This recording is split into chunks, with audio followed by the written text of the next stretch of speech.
Director information department Hyderabad Sawahi Khan Chalgari का Jamshoro press club का दौरा। कोटरी से रिपोर्ट कर रहे हैं हमारे नुमाइंदे शाहिद काज़मी। जामशोरो प्रेस क्लब के दौरे के मौके पर सहाफ़ियों से बातचीत करते हुए director information department Hyderabad divisional ने कहा कि सहाफ़ियों को सच लिखने पर बहुत सी तकलीफ़ों से गुजरना पड़ता है, लेकिन फतह हमेशा सच की होती है।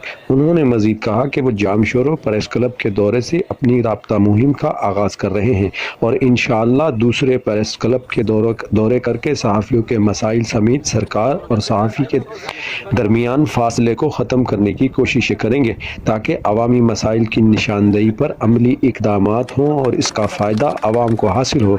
इस मौके पर deputy director Hyderabad Shahzad Ahmed Sheikh, district information officer Alamgir Ranjhani, साबिक deputy director information Ghulam Rasool वक़, Syed गुलाम मोहम्मद शाह काज़मी और इंफॉर्मेशन डिपार्टमेंट से वाबस्ता दीगर अफसरान भी मौजूद थे। सवाही खान ने जामशोरो प्रेस क्लब के अहाते में पौधा भी लगाया। कबल अज़ीम प्रेस क्लब के अहदेदारों की जानिब से आने वाले तमाम मेहमानों को सिंधी टोपी और अजरक का तोहफा भी पेश किया गया।